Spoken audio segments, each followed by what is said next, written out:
پاکستان کا حسین خواب حریر و اطلس کے دو نرم و نازک تاغوں سے بنا گیا تھا.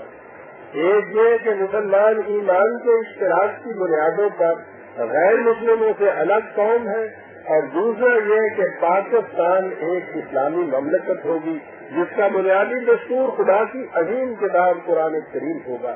اب یہ دیکھیے کہ ہم نے اس تانے بانے کے ساتھ کیا کیا اور اس کا نتیجہ کیا نکلا.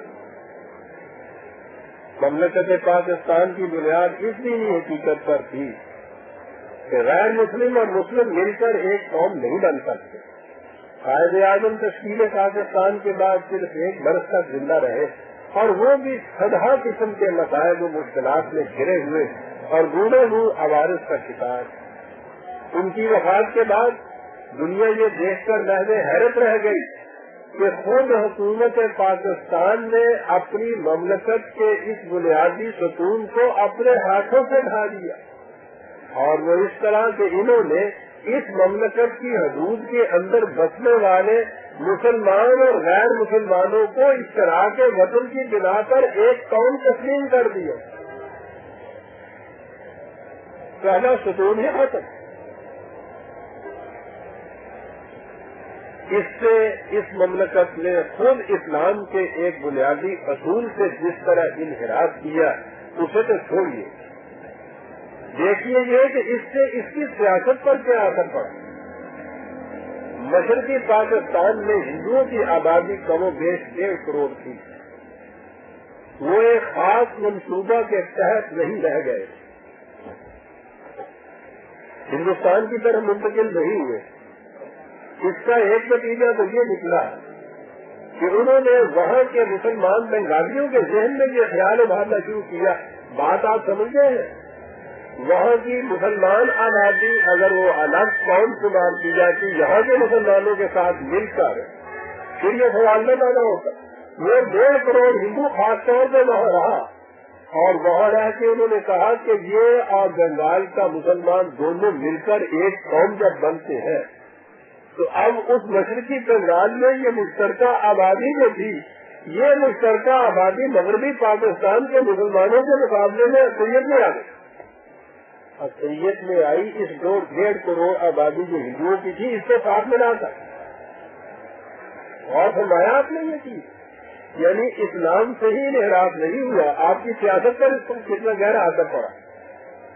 تو انہوں نے مسلمان بنگالیوں کے ذہن میں یہ خیال ابھارنا شروع کر دیا ان 1.5 کروڑ ہندوؤں نے کہ تمہاری آبادی مغربی پاکستان کی آبادی کے مقابلے میں زیادہ ہے، لہذا جمہوریت کی روح سے مملکت پاکستانیہ کی زبان اقتدار تمہارے ہاتھ میں ہونی چاہیے. اکثریت اور اقلیت کا یہ سوال بجائے ایک نظریہ پاکستان یا اسلام کے تصور کے خلاف ہے. جب کم از کم ایک ملک میں رہنے والے تمام مسلمان ایک قوم یعنی امت واحدہ ہو تو ان کے اندر اکثریت اور اقلیت کا سوال کیا؟ یہ بڑی غور طلب چیز. یہ تفریقی لعنت تو مغربی نظام جمہوریت کی پیدا کرتا ہے جس میں قوم سیاسی پارٹیوں میں بڑھ جاتی ہے، اور جو پارٹی کسی طرح ابدی اکثریت حاصل کر لے زمانہ اقتدار اس کے ہاتھ میں آ جاتی ہے، اور دوسری پارٹیوں کو اس کا حق دے دیا جاتا ہے کہ وہ اس پارٹی کے خلاف ایجیٹیشن کرتی رہے، اور یوں قوم کے انتشار اور خلفشار اور فساد کے جراثیم پرورش پاتے رہے.